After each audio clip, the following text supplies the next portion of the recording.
Yes. Give us 5 minutes. The man will start the show and then it will take off. Can you already? Bari ya sikukuu. Sisi tuko salama Kabisa. Bari ya pwani. Kwani ni poa? Are you enjoying it? I am. Because I happen to like Mombasa. yeah? Just like that. Just like that. I just happen to like it. Yes. Like that. Like yes. it runs in the family. Yeah. Yeah.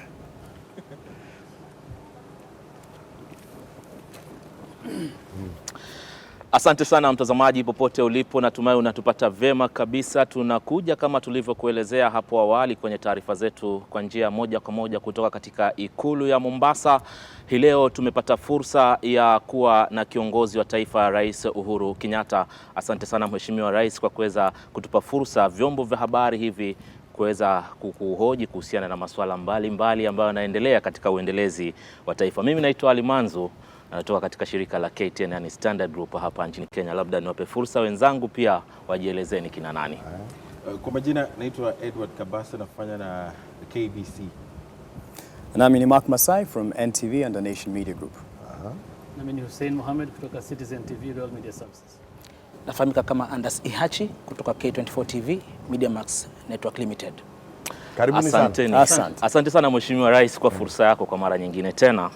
Na moja kwa moja nitaanza kukuuliza swali kuhusiana na vita dhidi ya ufisadi. Hili ni jambo ambalo Wakenya wengi, ukiangalia kwenye mitandao ya kijamii na ukiangalia pia hisia zao, sisi wanahabari tunatangamana nao sana, wamejitokeza na kukubaliana na wito ambao umeutoa. Umesikika kwenye vyombo vya habari, umesikika katika mikutano ikiwemo ule wa mwisho wa sikukuu, ukitaja kwamba hivi ni vita ambavyo wewe mwenyewe umejitolea na uko katika mstari wa mbele kuviendeleza kupitia asasi zako na wale ambao wanakusaidia katika idara ya upelelezi na vile vile katika upande wa mashtaka.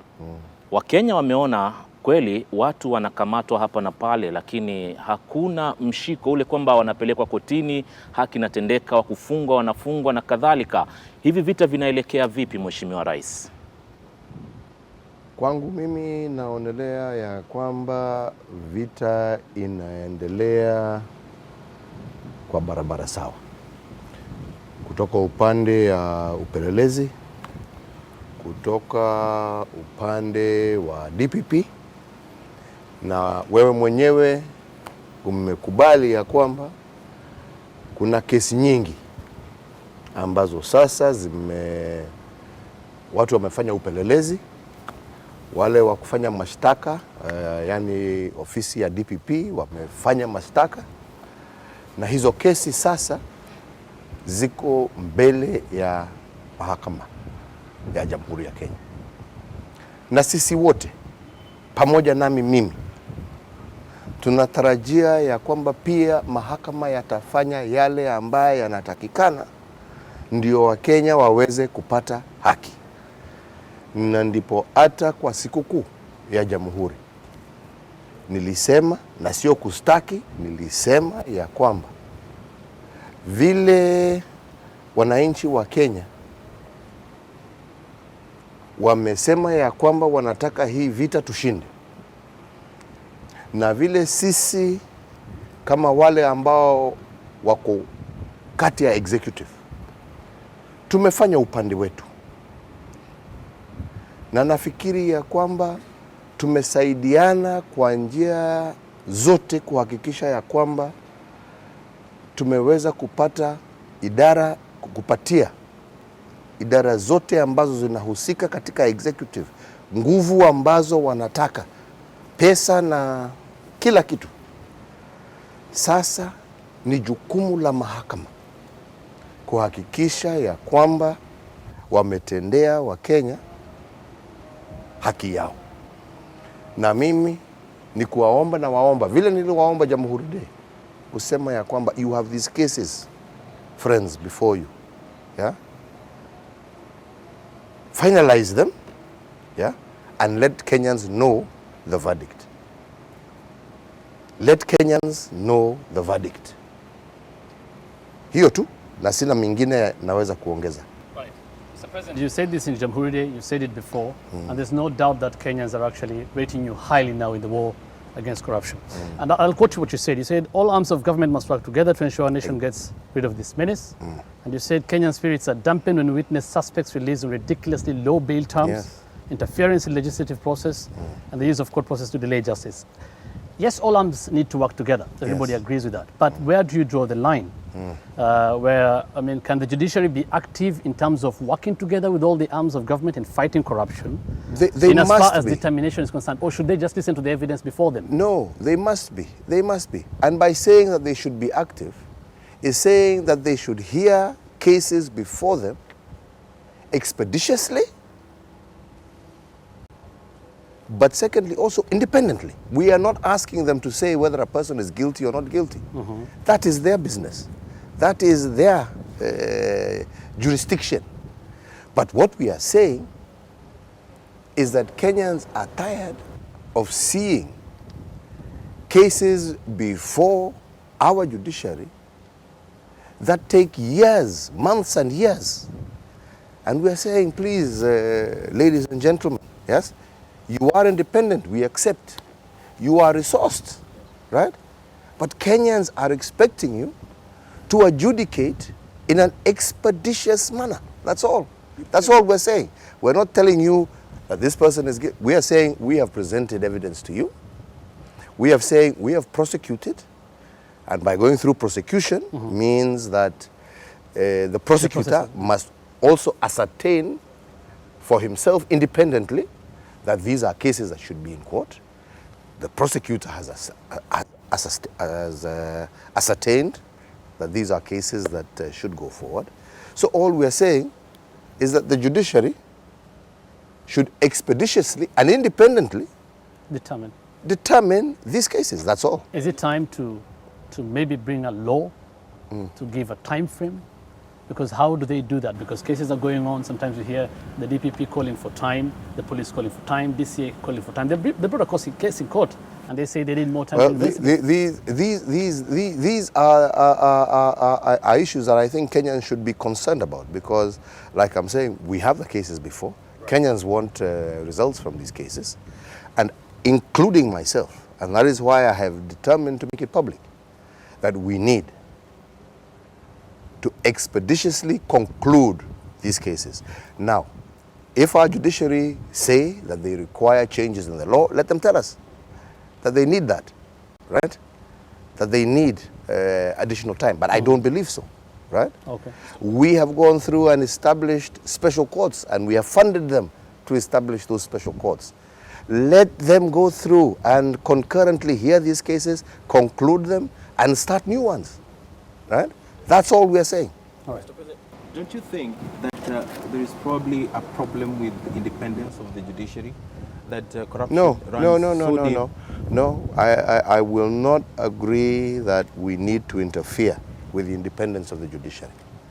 It is important for a nation to have an independent judiciary. Is it that independent? But it must be an independent but yet responsible judiciary. We cannot go to say that we dictate to our judiciary. We have come from that era where the executive dictated to the judiciary, and we saw the problems that caused. All we are saying, we want to guarantee and protect your independence, but equally, you have a responsibility to adjudicate in a speedy and conclusive manner. You cannot leave cases in limbo and use your independence, right, to keep a whole country, at bay. That's all. And you talk about something Kenyans want to see, and that is one word: convictions. They want to see heads rolling. They want to see people behind bars. Absolutely. Otherwise, the arrest will just be an exercise of PR. In futility. So, as the executive, you've done your part. Yes. Then it means there's an arm of the government that you must say is delaying these convictions. That's what Kenyans want to see. I think, as my friend here has stated, I have not said it once, I have not said it twice, I said it on our National Day, that I am calling upon that independent arm of government to play its part, and to do it expeditiously. I am not dictating to them, but I am just saying that we all, as a people and as a country, are expecting them to conclude these cases, right? And for people to know the verdict and why they have decided one way or another on whatever verdict that they shall make. All we are saying is let's have this happen quickly. Bwana Rais, kulingana na swala hilo la vita dhidi ya ufisadi, kuna baadhi ya wanasiasa wameingiza swala la kwamba kuna kabila ambazo linalengwa kwenye vita hivi dhidi ya ufisadi, na vile vile Wakenya wanajiuliza baada ya kipindi chako, manake ulisema utakabiliana na vita hivi, kuna wale ambao kwa hakika watafungwa na mali yao kutwaliwa, kurudishiwa wananchi. Ufisadi, na nimesema sana, ufisadi hauna rangi, hauna kabila, hauna dini. Ufisadi ni kitu mtu anafanya kibinafsi. Ukiiba, huibi hata pamoja na bibi yako ama na watoto wako, unaiba wewe mwenyewe. Na ndipo nimeendelea kuhimizia Wakenya, hii jangwa ambaye tumesema ni jangwa ya taifa, tusikubali wengine wakuje na watumie kabila ama dini kutuzuia sisi kama Wakenya kupata haki yetu. Ukiiba, uliiba peke yako, na hatua ile ambayo itachukuliwa itakuwa imechukuliwa kwa Uhuru, kwa Otieno, kwa Abdalla, kwa Kiptanui, kwa the individual. Hatua ni kwa yule ambaye amekosea Wakenya milioni 40 karibu na 5. Kwa hivyo kuna wale ambao tuna uhakika baada ya kesi kukamilika watatiwa mbaroni na mali yao kutwaliwa, kurudishiwa umma, kulingana na ripoti ambazo umepokea. Hivyo ndivyo tuwataka. Hivyo ndivyo, na sio Uhuru anataka hivyo. Ni Wakenya ambao wataka hivyo. Sio mimi nasema ya kwamba ati mimi nachukia mtu huyu au yule au huyu. Hapana. Wakenya wenyewe ndio wamesema ya kwamba wametosheka na mali ya umma kutumiwa vibaya ama kuwekwa kwa mifuko ya wachache. Na pia wanasema there's some people who are untouchable seemingly because they're close to the president. It is a selective fight against graft. Nimesema, nitarudia tena, ikija mambo ya kupambana na ufisadi, mimi sina ndugu, sina dada, sina rafiki, sina kabila. Kila mtu ajitetee mbele ya mahakama kulingana na ukweli wake. Hivyo. Then how does it make you feel then? I mean, this is something that is very much at your heart now. How does it make you feel then when you see senior members of the Jubilee Party equating this to politics? You've talked about, and you said this I have always said it is unfortunate, and I don't want to repeat. I don't want to say Jubilee or this or this or that. No. All I am saying is this is a national fight. This is a national fight. This is a fight that belongs to every single citizen of our republic. Regardless, like I keep saying, of age, of race, of gender, of tribe. This is our fight. So consequently, anybody who is desirous of seeing a better Kenya is part of us. And anybody who would wish to drive an agenda that this is against, I mean, which community, which religion, which gender, admires the rape of a country? None, right? So I think we must be very clear, and actually very calm about this particular issue and say, look guys, right? This is a problem that we have as a country, that it is as big as the problem of HIV, because if we talk about HIV as a problem of the country, we're not saying which community or which religion, we're saying we must battle HIV. So we must battle corruption together, right? And we cannot associate, just as we don't associate HIV with any tribe, we equally cannot associate corruption with any tribe. This is a curse. This is something that we must, regardless of what political party you belong, what ethnic community you come from, what race you are, this is a fight that we must join, together and fight and win. All right, so you have a couple of years to go. Of course, you want a legacy. When Absolutely. it comes to the war on corruption, what kind of a legacy do you want I to leave want behind? to say that we are going to leave behind a legacy where corruption has been brought to an end in our republic, where those who choose public service will choose public service because of their commitment to servant leadership, but not because of what they can gain from public leadership. That's all. And if I can achieve that, I will be thankful to God. Many have gotten the credit for the fight against corruption, and definitely your leadership right now with the verve that it's showing. But the DCI and the DPP as well, they've had a lot of credit thrown their way. Would you term the Office of the Auditor General as one of the strongest pillars in the fight against corruption? I don't look at any particular office. I just say that the holders of all offices, all public offices, must be part and parcel of our endeavor to defeat this vice. Right? So I am not going to say this office is bigger or better than that. Everybody has their role to play. Let us all play our part. Let me play my part. Let you as journalists play your part. Let political leadership play their part. Let the judiciary play their part. Let everybody play their part. Yeah?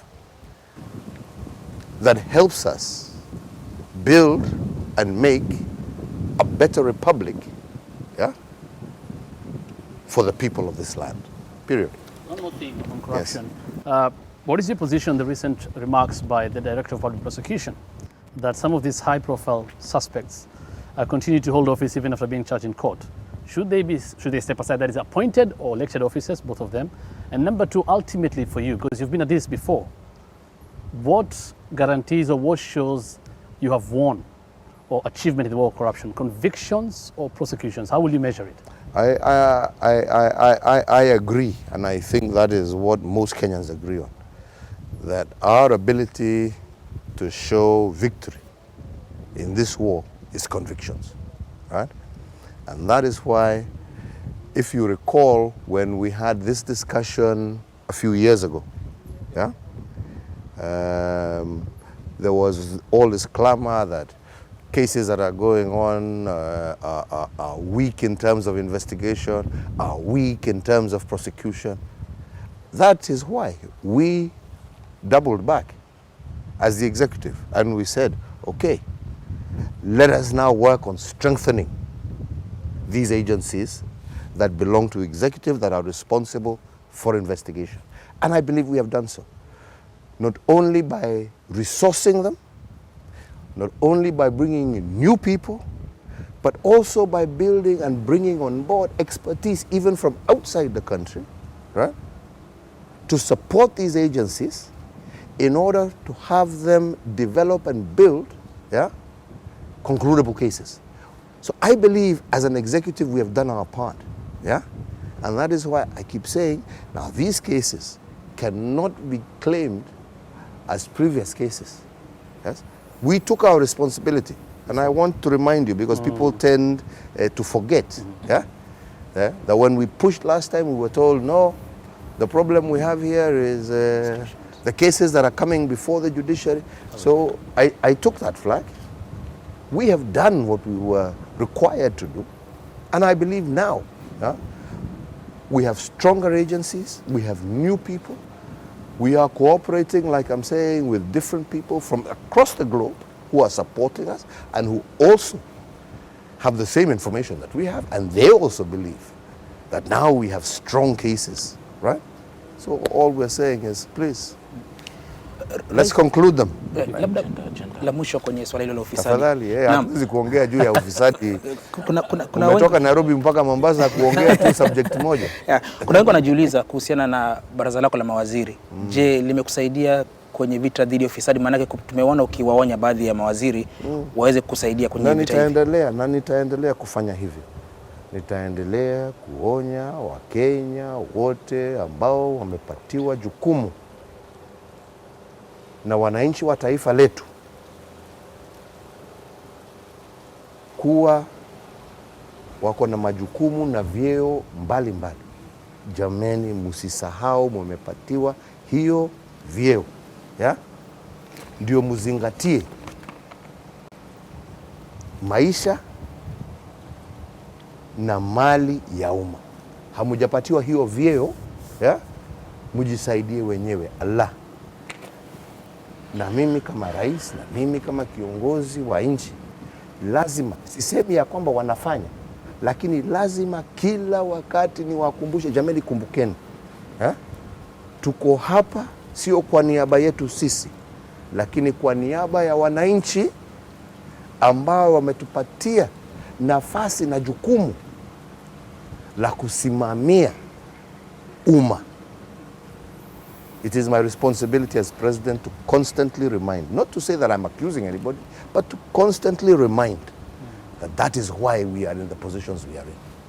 All right, let's move to the Big Four agenda. Yes. And speak about the universal health care and the affordable housing. You suffered a setback from the courts when the 1.5% contribution was suspended by the court. And we have also seen Court 2 coming out saying that there needs to be some clarity with regards to this. The teachers' unions also have their issues. What are you doing to address these gaps which clearly are there? We are continuing to talk to them, to make them understand, because like I'm saying, we are not here to force down agendas, but we're here to tell them we have these programs which we believe are for the ultimate benefit of our people. Because if there is one thing that every single citizen wants at the end of the day, from the day they start working to the day they retire, is to own their own home and to have the comfort of knowing that I have the ability and possibility of owning their own home. Look here, gentlemen. When we sit today and we say that a nation of 45 million people,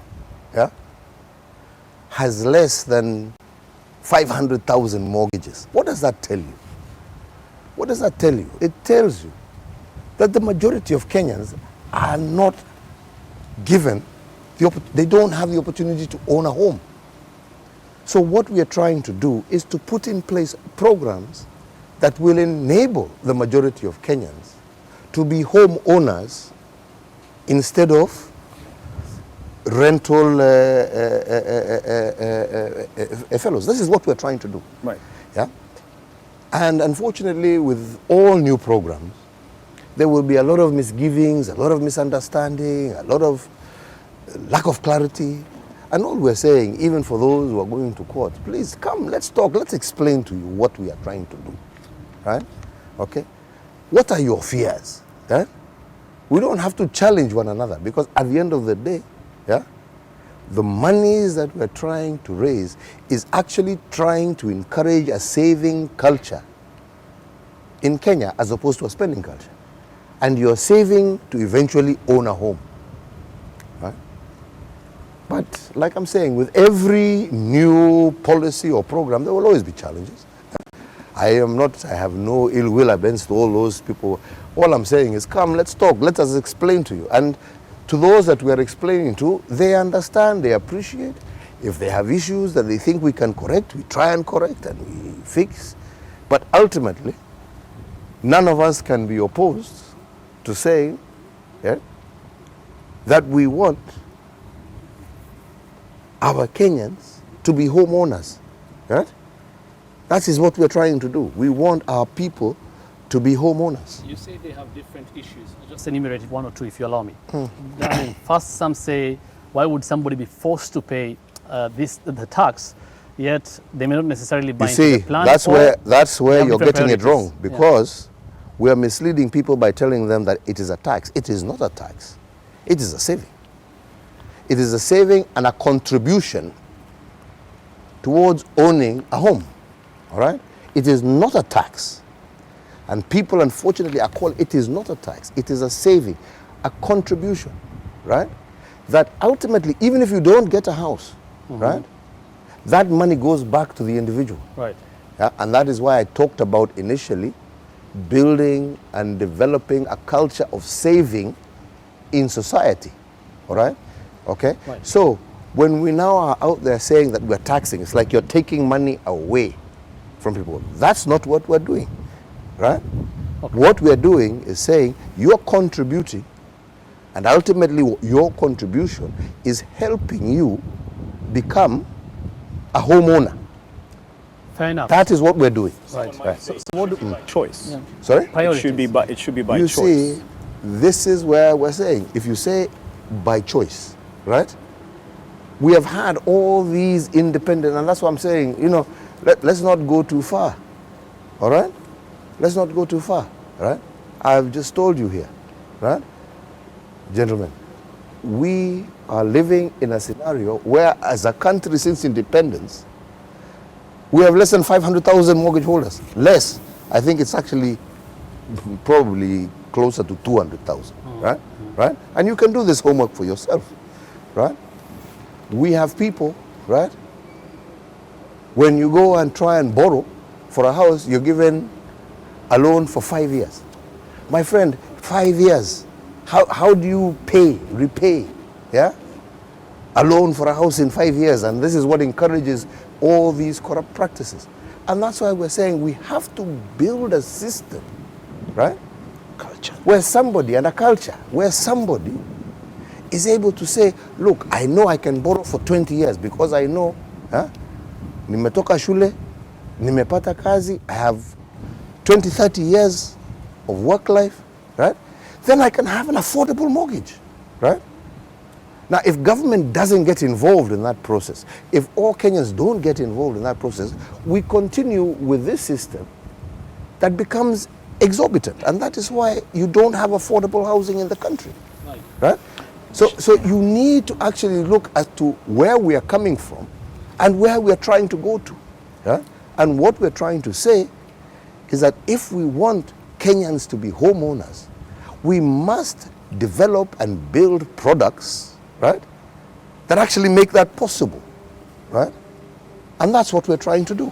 Mheshimiwa Rais, mojawapo And like ni vizuri nimalize hapa. And that is why I'm saying we are not actually, even when people go to court, we're not forcing it, as you've seen. Yeah.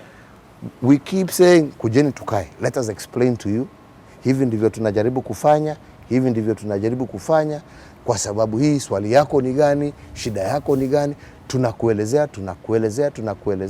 And the majority who have had the opportunity to be explained to, yeah, they actually begin to understand. Because you say, if you go to today's current mortgage market, as he's saying, the choice of individual, right?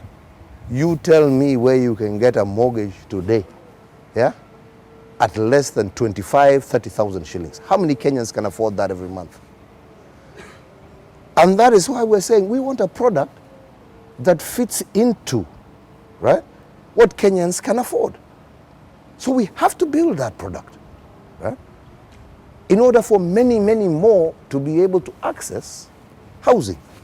Vyema kabisa. Excuse me, nimemaliza hivi. Mheshimiwa, nataka nikuulize pia kwenye hizo ajenda 4, mojawapo pia ambao kidogo pia ningependa uizungumzie ni kuhusiana na swala la afya, na umeahidi kwamba katika kipindi ulicho hivi sasa hadi mwaka 2022 unataka kila Mkenya awe na bima yake. Hivi sasa katika kaunti ya Makueni, samahani nitatoa mfano, na nimefika kule nimejionea kile kinachoendelea kuhusiana na swala la bima na wanatibu watu wake Makueni vizuri. Ni mfano mzuri sana ambao umetengenezwa pale. Katika taifa letu la Kenya, serikali yako Mheshimiwa Rais, kupitia ule mfano ambao unaendelea kule Makueni, ni vipi utatekeleza hii bima yakikishe kwamba ifikapo mwaka 2022 labda nyanyangu ambaye yuko maeneo ya Ngombeni pale ataweza kupata bima? Ya kwanza, na nimeshukuru, nimesema kitu kizuri, ni kusema ya kwamba umeangalia kaunti ya Makueni. ni vizuri Wakenya wajue ya kwamba afya kwanza is a devolved function. Alright? Hiyo ndi kitu cha kwanza. Na sisi kama serikali vile tunataka na vile tumeanza kufanya, tumesema ya kwamba tunataka kusaidia kaunti zetu waweze kutekeleza huu mradi wa bima kwa wote. Right? Na sisi tunasaidiana na kaunti pamoja na wafadhili World Bank na wengine wengi kuanzisha huu mradi, tukisaidiana pamoja na kaunti.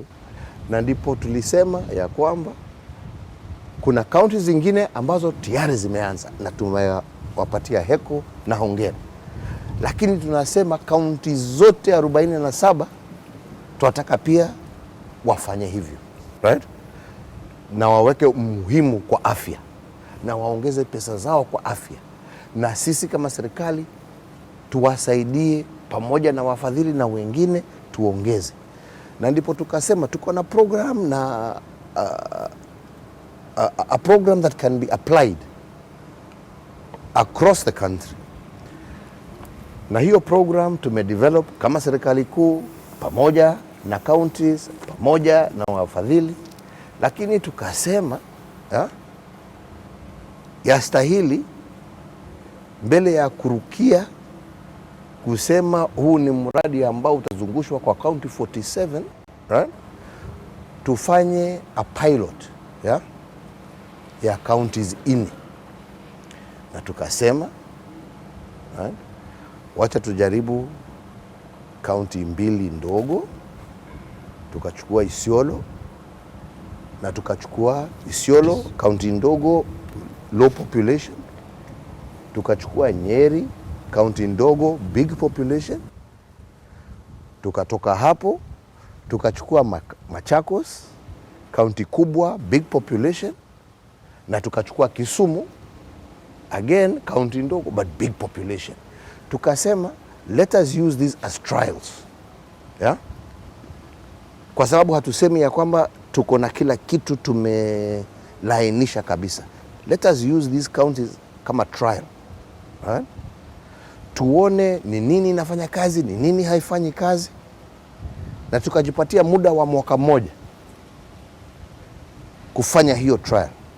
Lakini kwa wakati huo huo kuna kaunti zingine vile umesema kama Makueni ambao wameanza right on their own, na sio Makueni, Turkana wameanza, kuna wengi ambao wameanza tayari peke yao, na tumesema tutaendelea hivyo with a view of getting the right system ambaye sasa itakuwa system ambaye ita apply across the country, across our counties, right? Na ndio tuhakikishe ya kwamba kila Mkenya ako na bima, kwa sababu tuwajua wenzangu, kama kuna taabu wa Kenya huwa nayo ni malipo ya bills za hospitali. Ni familia nyingi sana katika taifa letu la Kenya ambao zimeishiwa kabisa kwa sababu ya ugonjwa ndani ya familia. Kwa sababu waweza kusema mtu kama hana kazi, utamsaidia kwa njia hii, lakini my friends, hata nyinyi mko hapa, ukiwa na ndugu yako, dada yako, ambaye amepatwa na ugonjwa, utauza mali yako yote kuhakikisha Mr. President. Right? Yes, so on that point, because it's something that you've mentioned, kuna tabu ya malipo ya aina tofauti. And this is in rendering or making this Big Four a reality. And God grant you the grace, because it will touch the heart of every Kenyan if it is a success. But there seems to be a problem with the country's finance management in terms of paying for services and goods that are rendered. And in this same length or breadth, are you willing to put a law in place so that as people are engaged in bringing forth Big Four, that there is a period or time frame that will enforce the payment for goods and services rendered? This is precisely why we're saying we're doing this trial run, right? Okay? Because like I'm saying, we have to go through all the different motions. And even with our development partners, this program that we're doing, we're like I'm saying, it is not the national government on its own. This is a program that we're executing with different partners, the counties, our development partners who are part and parcel of this program, right? And there are many different ideas as to how it can be implemented. Now we have something that we have agreed on, something that we're saying, let's put this out to trial, right? Because at the end of the day, yeah, there will be bumps on this road. You know, I want to be frank, there will be, yeah? It's not been done before, right? But as you're saying, which I completely concur, it's something that Kenyans want. It's something that Kenyans need, right? So we can't say that we're going to sit on our until we get everything perfect, because it will not be possible, right? It has to be through a process of trial and error. There is no product that we can pick up from the market and say, here, this, yeah? We are one of the few countries in the world that is actually experimenting on this, right? Right? And because we have seen there is both a need and that it will reduce pressures on families, right? Big pressures on families, right? And so that's why even our development partners are working together with us, because we are hopeful that we can work and get a product that not only will work for us as Kenyans, but that can be used as a model even in other countries. So what is the government doing to ensure that the universal health coverage is going to be immune to issues facing NHIF right now? These are the challenges, you know, my friend, and you're seeing, you know, yeah, we have the challenges, huh? Okay, these are the challenges. This is why we are saying, look, we have to fight this battle of corruption. We have to fight it, all right? Because it's there even in these sectors, right? Okay? But we should not say that because we have those challenges, we stop the program. We fight the challenge, right? But we must continue with the program, because health for all, yeah, will never cease to be a priority for our country, right? But we must equally fight the challenge as we face it, yeah? And let us be true to ourselves, you know. I would be lying to you to tell you that even tomorrow there will not be a new challenge. There will be. But we will overcome these challenges together. We will, you in the media will highlight them, others will highlight them, the agencies involved in corruption will highlight them. We deal with them, but we cannot say because my friend here made a mistake, we're not going to go ahead with universal health coverage. We'll deal with my friend, but go ahead with the program. Bwana Rais, kwenye hizo agenda kuu 4, swala la kilimo ambalo pia umelitilia mkazo sana. Nakumbuka ukiibua tetesi kuhusiana na sekta ya sukari na vile vile ile sakata kwenye kwa kutokana na wakulima wa mahindi. Labda umepokea ripoti yoyote hadi sasa kutoka siku ya Mashujaa Day? Tuwagojea.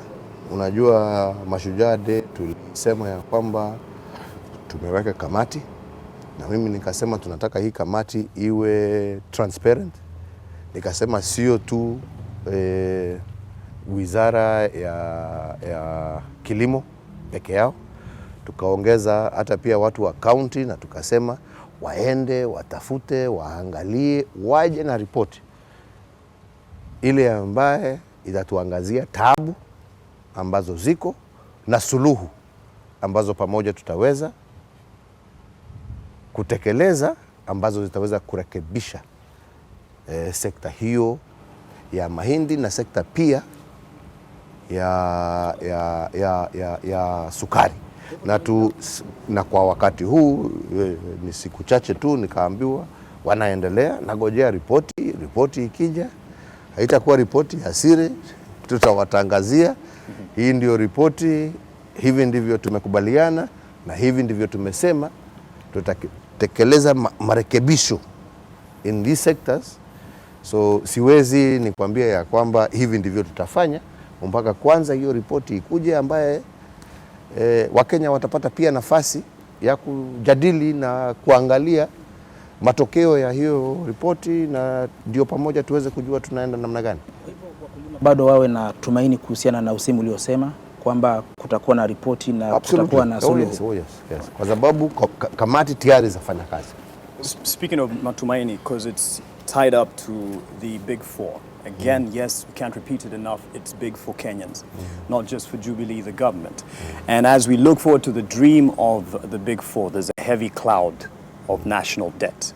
Some figures putting it at 4.5 to 4.8 trillion shillings.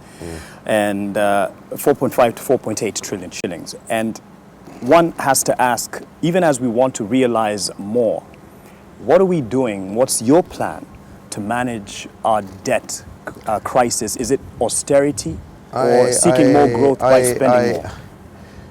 You know, we have to appreciate where we are. Yeah? We have a huge deficit or infrastructure deficit. Now, what you're raising is the chicken and the egg. All right? We're sitting here in Mombasa. What was one of the biggest problems, for example, in Kilifi? It was road infrastructure. It didn't exist. All right? Now, you have to sit and ask yourself, do we do the road in order to be able to allow people as far off as Bamba, who have talked about roads for the last 50 years? Or do we uptake, do the road, which opens up the area, which it has done, which allows those people to begin engaging in economic activity, which they couldn't do, which allows us to start expanding our economy and our growth? Or do you just sit and say, oh, I won't borrow because if I borrow, right? But you're in debt. The issue and the key, of course we're in debt. So how do we deal with that? By the way, when you talk about our debt, do you know what the debt of the Japanese government is? Or what is Japan's debt? I'm not really concerned about Do Japan. you know what the Kenyan debt is? Yes. What is it? As I said. What is it? Right now, some figures at 4.5 trillion shillings. Don't 4.8. talk about, I said, as a percentage of GDP. Talk like an economist. 56% of GDP. Of GDP. Yes. All right? Yes. What is Japan's debt? I'm not in Japan, so I'm not concerned about Japan. Japan's debt Kenya. is over 100% of their GDP. Japan. Okay? All right? Because, my friend, the issue of debt is not about incurring debt. It's about how you use that debt. Are you using that debt to expand your economy? Are you using that debt to expand your GDP? Are you using that debt to open up your country? Right? Right? We are now, for the first time in history, doing a road all the way up to Lamu. Go see it. It never existed. Right? Lamu was like another country. Watu walikuwa wanauliza mkifika Kenya salimieni watu. All right? All right? We have opened up the road up from Garissa moving towards Wajir, roads that never existed. We are opening up a road from Mandera going all the way up to Marsabit to join the new highway. We have built a railway line, right? That is on its way now to Naivasha, right? And moving up to Kisumu. We are now also looking at doing a road that's going to open us up from Lamu through Garissa to Isiolo to connect us to Ethiopia and South Sudan. So we're doing the road that moves up towards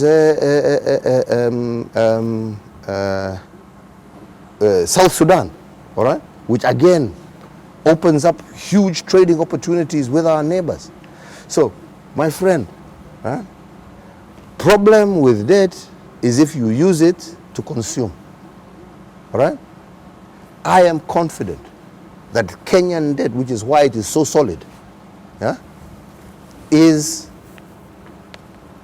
for infrastructural development that will benefit not just our generation, but future generations, right? You would have a point if you were saying we were incurring debt to consume, all right? Then you would have a very good point, right? But the debt that we are incurring is not just for current generations, but for future generations, because those roads, that infrastructure will be there. We have gone today in less than 6 years, my friend. When I got into government, only 30% of Kenyans were connected to power. Today, I have almost 60% of the Republic of Kenya connected to power. My friend, for those kind of reasons, I will borrow. Okay. Good friend. Recently. I will, and I will continue to borrow. Yeah? Use it to consume. Not to consume, to develop. Development. To develop. Okay. Yeah. Recently, Mr. President. Not to consume, to develop, my friend. Don't put words in my mouth. Recently, Mr. President, Yes. I'm assuming you may have seen this, a public furor, and there was almost shock. And this is actually me trying to tell you to just give information to Kenyans, if you can, about a management letter from the Office of the Auditor General suggesting Kenya Ports Authority was used as collateral to seek the loan to fund the SGR, and that China's Exim Bank will now take. My friend, don't even go there. You've seen the Chinese government themselves say that is nonsense. That doesn't exist. Yeah, I am telling you, it doesn't exist. It's not all right. like that. You want a copy of the contract? My friend, I'll get it to you tomorrow. And if you prove your point that it exists, that there is anywhere, then you will have a point. Okay. Tafadhali jameni, hii mambo ya porojo, jameni, No, hii ni watu ya porojo. I wanted clarification. Kenya wasiwe na wasiwasi. Hii ni porojo tu. Porojo kabisa. Okay. Manake wameangalia mifano. What exists is a contract between Kenya Railways and Exim Bank. the Kenya Railways and Kenya Ports, ya kwamba watasafirisha mizigo where possible, right, on the SGR. Okay. By the way, today, leo hii tukiongea, 2018 ile tulikuwa tumekubaliana na wale ambao ni wa China ambao walitupatia hii mkopo, tulikuwa tuwe tunasafirisha 6 trains kati ya Mombasa na Nairobi. Leo hii, my friend, tumefika kiwango ya 2020 where we are moving approximately 11 to 12 trains every day. My friends, we are ahead of our payment schedule. Ahead of our payment schedule. Na hii ni mambo kama mwataka, kwa sababu hakuna kitu ya kuficha. Bandari iko hapa, mgojee, wacha turuke mwaka niwapeleke hapa mkitaka mwende. Tusimame hapo hesabu moja, pili, tatu. I remember, Mr. President, I think in your first term, I asked you whether Kenya is going to look east or west, and you said Kenya is looking neither east nor west. Exactly. Bilateral debt, Kenya's bilateral debt, China accounts for 57%, 534.1 billion shillings. Some economists say that could be detrimental to Kenya, being settling in debt with only one country taking the lion's share. No. What would you say about it? We are not, and I have repeated this. I was asked that question just the other day, and I made it very clear. We are not tied to any country, but we are working together with those who appreciate and understand Kenya's developmental needs. China being one of them, right? China being one of them. And China is a very, very strong supporter of Kenya's development agenda, right? Just as is the World Bank, just as is the government of Japan, just as is France, just as is Germany, all right? And we will continue to work with these partners. What China actually has done, right? And towards this, by the way, even when I visited the United States earlier this year, right? It was a question that was being posed to me. Why are you all going to China, right? And I explained, it is because China is opening their eyes, and meeting Kenya, and indeed most of Africa, at their point of need and what they require, right? And I said, and they're looking at developing different financial packages, all right, that can fit into what we can afford. Right? It doesn't worry and you. actually, to be honest, right, today, right, as a result of our own session, the United States has actually come up with their own products, right, where they are now looking at supporting their own companies to the tune of $60 billion, right, to support, right, their companies doing business in Africa, right? Because they actually got the point. They're saying, okay, yeah, because we're saying, look, yeah, China is supporting their company. That's how they're moving. So they're doing it. And we're saying, well, fine, welcome, let's do business. So it's not another scrambling petition for Africa because I don't, clearly... you know, those I think are figments of people's imagination.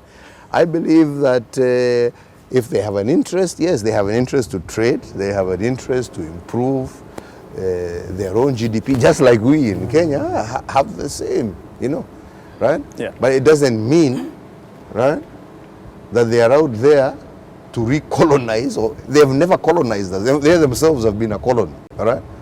They have never colonized Africa. So really, you know, let us not be people who are bent out on speculation that really is not getting us anywhere. Because it got people worried that there's some public assets that would be put up against the said loan for the SGR. But just to close, yes. I have said, Bwana Masai, Yes. right? Do you want a copy of the contract? Yes, and that's what I wanted to say, to ask that you want a already. copy? Yes, I do. I will give it to you. And Kenyans as well. Just so that, yes. I thought through you, you will pass it on. Yes, to publicize it, not just to have it to me. Yes, because one people want to have it. Uniambie kwa hiyo contract ni pahali gani? Nipe tafadhali. Nitakupatia. Asante. Ni mali yako jameni, yesi Mkenya. Bridges initiative, mheshimiwa. Kenya kuna mabadiliko ambayo kila mtu anafahamu hivi sasa kupitia salamu zenu za heri mapema mwezi Machi na mheshimiwa Raila Odinga, kidogo imeleta hali ya imani katika siasa zetu na kadhalika. Tunasonga mbele vipi? Building bridges imekuwa tu watu wanazungumza, lakini Wakenya hawaoni kitu kikisonga mbele. Mimi nataka kusema hivi kuhusu haya ambayo umetaja. Mwajua nyote ya kwamba mwaka uliopita ulikuwa mwaka wa shida. Ha? Okay, tulikuwa na uchaguzi, si hata uchaguzi, tulikuwa na uchaguzi mbili. Na mimi niseme kwa ukweli wangu, as far as I'm concerned, mimi nina haki na nina imani ya kwamba nilishinda huo uchaguzi. Kwa lakini taifa bado lilikuwa haliko pamoja, sababu mwajua mwaka huu mwenzangu pia kwa sababu ya pressure akaenda pia akasema amejiapisha pia, na wale si ni mwajua hii yote. So good people, ikafika wakati tukasema, look, you know, maybe it's time to reach out to one another. Ni nini ambaye inasababisha hii? Na hii ni mambo ambaye imefanyika kwa taifa letu from as early as when we started all this mambo ya multipartyism, nini. Siasa yetu ikakuwa ni siasa ya kuingiliana, ni siasa ya ukabila, ni siasa ina umwagikaji wa damu. Jamani, 1992, how old were you? 1992 I was 12 years old. 12 years old. Yes. Jamani, ulikuwa bado uko primary? I was still in primary school. Yeah? Yeah. All this time, every 5 years, tabu, right? My friends, if you look at Kenya, right? Kenya was well ahead of some of the so-called Asian tigers at the time of the 60s and early 70s. But we lost it because of our politics, right? They were able to sustain agendas that were able to run over their politics, go through their politics. Their development was consistent, progressive. we ourselves, every 5 years, the country comes basically to a standstill. Standstill. 1 year before, 1 year after. So it is like we're just starting from scratch. Yeah. So, and Let me finish my point. So we decided and we sat down. And when we sat down with Raila, we said, look, let's not talk about politics of elections. Huh? Because if we sit down and talk about politics of elections, probably we will never agree. But let's talk really about our country. Let's really talk about whether this every 5-year issue, what is it doing to our country? Is it helping our people? Are we able to move forward? And I really want to, and I say to his credit, we sat down and we said, no, we can't continue like this. We may disagree politically, but surely, as leaders, we cannot continue to put our country at a standstill, like I'm saying, every 4 years. And we actually started engaging one another on the basis of what is wrong with our country. And we started talking. And we started engaging one another. And we found, by the way, there are many areas that we agree. We agree, for example, that corruption is something. And corruption comes, again, because everybody feels, I want to win because it's my turn to eat. Then when this party wins, it's my turn to eat. Then that one is my turn to eat. Then the other issue we started talking about was like, by the way, it is also about exclusion. Yeah? People feeling that if I don't win, I'm excluded. Right? I'm excluded. If you look at the 92, one community felt it was being excluded, so they were, or one or two, they were on this side. Then you come to 2007, another community felt they were excluded, problems. Then come 2017, another community feels. So we said, look, these are things that we must address, right? And then we just started engaging. And that's why we said we have to find these building bridges. Because we don't have the answers. Raila doesn't have the answers. Uhuru doesn't have the answers. But we must begin engaging our people and saying, ni nini ambaye inakula, and what is it that we can do to ensure that as a country, as a people, we have a much longer term agenda for our nation that is inclusive, that incorporates everybody. Right. We are not kwa nini nyinyi mnataka kuongea? Nilikuwa nafikiria umeuliza swali nijibu, alafu wacha nijibu. Wacha nimalize. Tafadhali. Umeuliza swali nimalize. Yeah? Hiyo ndio common decency. Anyway, so tukasema, let us go through.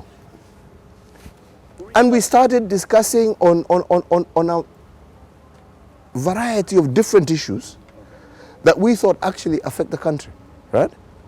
And we said we need to extend this, and that's why the Building Bridges initiatives came up, saying, how do we engage people? Let's get to hear what Kenyans want.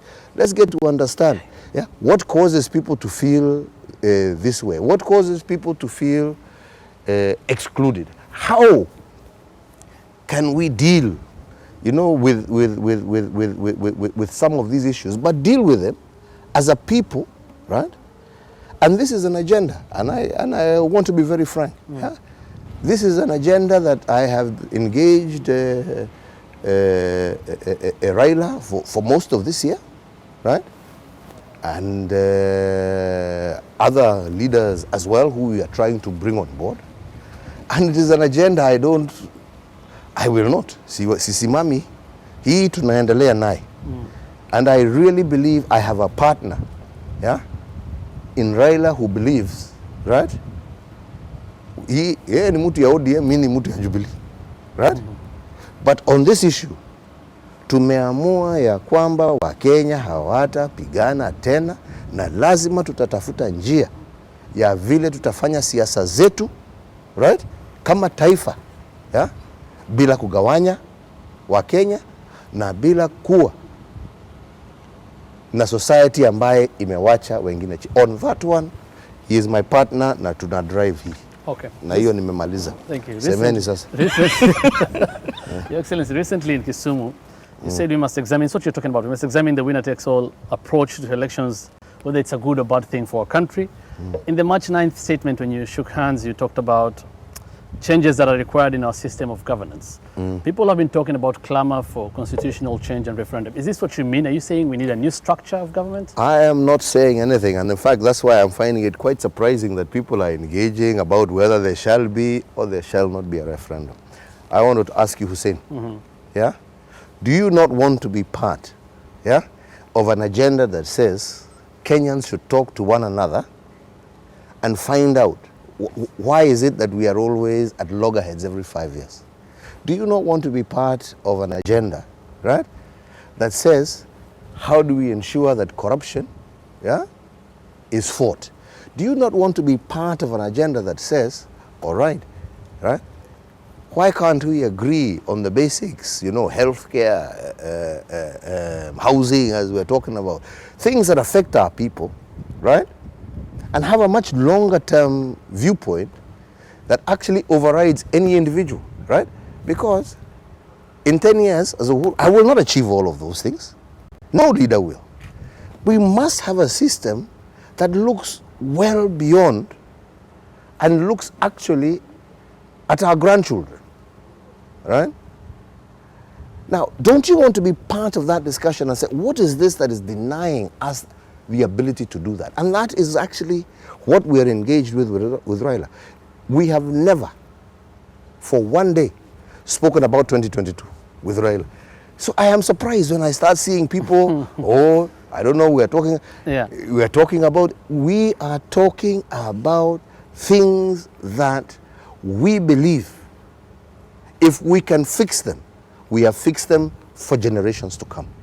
And that is the debate and discussion that I will continue engaging, not just Raila, but all those people who see the potential that Kenya has and who are disappointed, yeah, by us not having achieved that potential. Yes. Just to continue on the same line, it's definitely a welcome move, unprecedented in many ways for Kenya, and it helped the business environment. It opened up the business environment because people always hold their cards close to their chest in terms of investments right before elections and right after, just to see what will happen. And indeed, things weren't the best last year. Exactly. And you've talked about finding a partner in Raila Odinga within this handshake and building bridges initiative. But there's something we can't escape, and there's a partner you have in the government that you run. Is this, as people are talking, a way of locking him out from the 2022 elections? As I repeat again, as I've told you, we have never engaged in 2022 politics with Raila Odinga. But we have come to terms with one another, right? That we cannot allow the type of politics that we have been playing to continue. And that is why I'm saying we have never discussed 2022. I am finding, as I repeat again, I'm finding it I have been very vocal myself. Why are people bringing 2022 politics, right, when we have just come from an election last year? Yeah? I have told people, please stay away. We know they will come, but there is so many things that we need to sort out together as our people in order for us to be able to have, yeah, a peaceful choice in 2022, right? And part of that is focusing on the development agenda and the agendas that we all agree on. And the other one is reaching out across political lines, yeah, and say, guys, you know, let's deal with this. Let's deal with why should it be that every 5 years, how will we ever achieve our dreams, our aspirations as a nation if the most we can do is plan around either an individual or a 4-year period? It's not possible, right? It's not possible. It's not possible for us to continue with this way and achieve our aspirations as a people. Let's let's sort this out. That's not taking away from the fact that there will be politics in 2022, yeah? And that's why I'm saying, to me, it was the greatest moment that we were not talking elective politics with Raila, that we were not talking, but we were actually saying we have a problem, right? Okay? Because last year we were on the brink, and you all know it. We were on the brink, and we said, this really, yeah? Regardless of who was president, be it him or me, is this where we have brought our country? And we said no. As responsible leaders, we must sit down and say we can never allow this country, yeah, to go to that point again. And that has formed the basis of our collaboration. That has formed the basis of our discussion. That has brought, and we are bringing everybody. My own deputy, you've heard him say he's part of this agenda, he agrees with it. Other opposition leaders from other parties, including from NASA and others, they want to be part of this discussion. And we want to broaden it to even allow ordinary Kenyans, come on board. And that is the Building Bridges initiative. Let's discuss this. Not to say that we are going to go away from elective politics. We're a democracy. Right. But we must be able to say, how can our democracy mature without it being born in blood? All right? Right. That's that, and that is what I'm saying. I will not run away from that discussion, right? On the basis that somebody says, oh, 20, I mean, nyinyi mnataka kuongea hiyo muongee. Mimi siko hapo. Mimi niko 2030 ambapo Vision 2030 itakuwa imekamilika. How do we follow this Vision 2030, which means there will be an election in 2022, there will be an election in 2027, there will be an election in 2032, all right? That is where I'm looking, right. And that is where I am. And you must be clear, yeah, in that. Hii watu wengine peti ambao hiyo shauri yao waendelee. Mimi am not. Kwa hivyo rais, kuhusiana na swala hilo, is the current structure of government? I believe so. I believe so. I believe so. I believe so. Because at the end of the day, it is about the will. And I believe the will is there. And I believe the desire of Kenyans is there. They want peace. They want unity. They want prosperity. They want health. They want road. They want these basic things. Right? All right? What has not been there is the leadership. Right? Because the leadership has always been about the next election. And that is why we said, no, it is not going to be about the next election. It is going to be about what will happen when your son, yeah, is now, or daughter, yes, good, or when your daughter is going to be sitting here interviewing, yeah, the next president, or be sitting in this chair as the president, yeah, that they will have had that continuity. And the nation will have had that prosperity. That is the desire, that is the objective. Hii mambo ya 2022 usiniulize, hiyo ni yenu, ni mambo ya 2022. Wale wanataka kuongea hiyo waongee. Kuhusiana na swala hilo rais, Wakenya wanajiuliza. Ukiendelea utanikasirisha. Hapana, si kuhusiana na swala la 2022. Kuhusiana na gharama ya maisha. 2020. Hapana, gharama ya maisha. Haya basi. Kuhusiana na gharama ya maisha na vile kulikuwa na msukosuko wa kiuchumi. Mikakati ambayo umeweka tukielekea mwaka wa 2019 kama serikali yako kutokana na mwamko huo wa uhusiano wenyu ambao umeleta utulivu kwenye serikali ni ipi? Na tutamalizia hapo katika hilo swala la gharama ya maisha kushukisha chini hususan kwenda mbele kutoka hapa 2018 hiyo ndio imesababisha tuseme tunataka hii mipango. Kwanza tulikuwa na mpango wa kusambaza stima na kuongeza stima, tuongeze barabara kwa sababu barabara yapanua. All of this infrastructure is geared towards reducing ultimately the cost of production katika taifa letu la Kenya. Na tukipunguza the cost of production, tunapunguza pia gharama ya maisha ya wananchi wetu. Ndipo unaona sasa hata tukilenga upande ya Big Four, ndio tumesema ya kwamba tunataka watu wawe na afya. Vile tumekubaliana hapa, afya ni kitu ambacho kiaharibu maisha ya Wakenya na familia nyingi. Let us intervene as government to reduce that cost. Tuangalie mambo ya housing. How do we reduce the cost of housing in the Republic? tuangalie kama ni kazi, how do we support manufacturing and support our small and medium sized enterprises ambayo inaandika watu na wanaweza kupanua biashara zao, na wakipanua biashara zao pia inarudisha chini gharama, right? Ndipo tunaangalia upande ya chakula, right?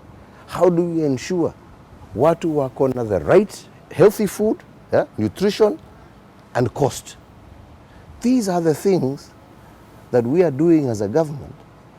These are the interventions that we are trying to make, ultimately aimed, yeah, at ensuring that Kenyans are able to afford, right, and to live comfortably and prosperously in their own country. This is the reason why we're talking about we want all our children to be in education. That's why we're supplying school books. That's why we are supplying and saying we want 100% transition, right? All of this is to remove the burden from the average and normal citizen, right? So that we can have our people living a comfortable and affordable life. And primarily that is why we are also taking on the challenge of corruption. That monies that's supposed to go towards supporting public services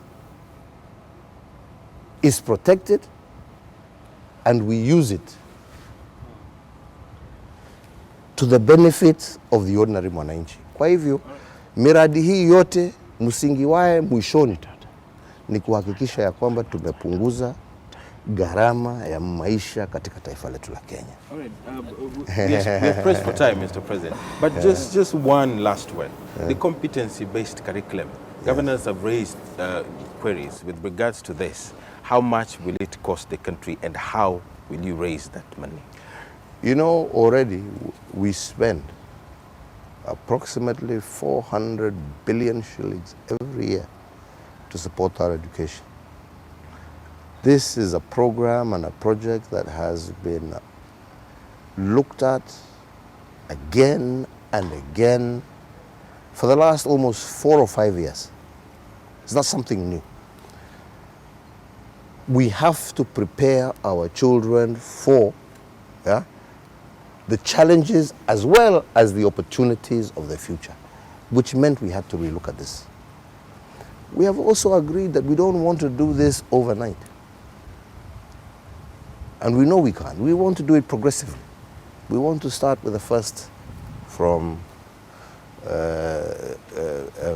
class 1 to class 4 and progress it slowly, right?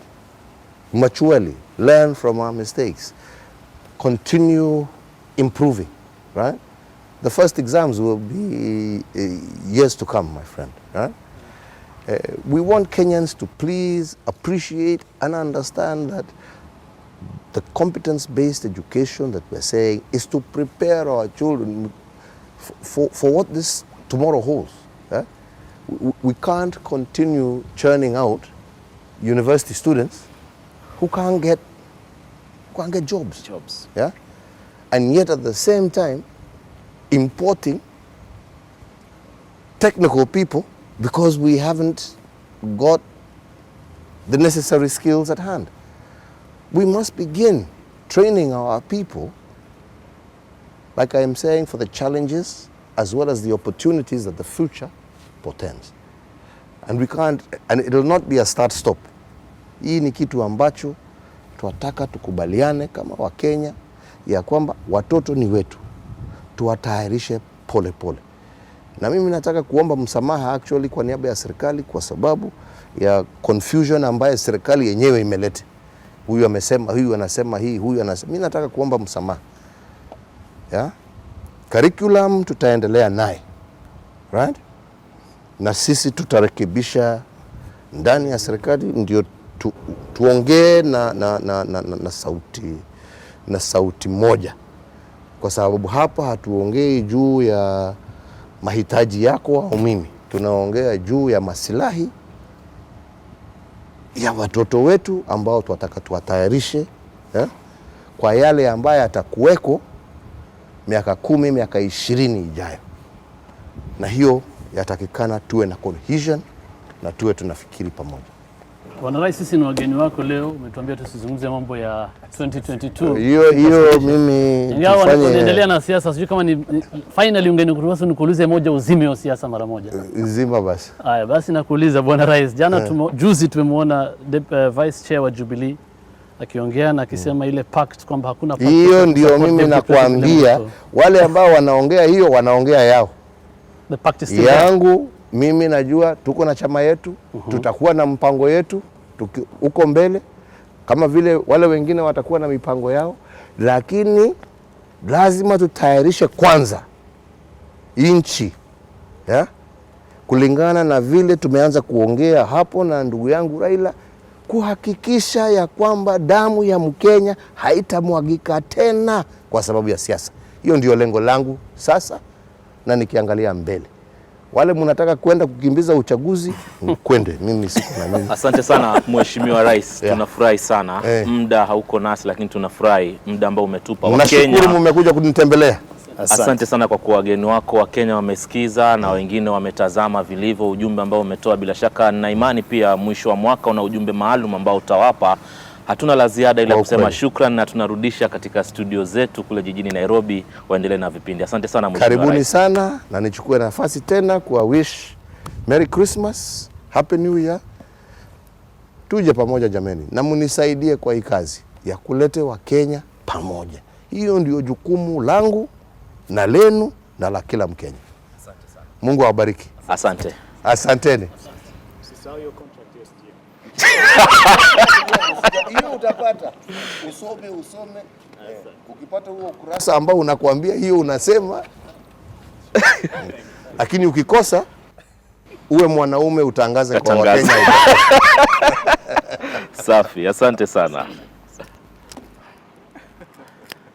Nadhani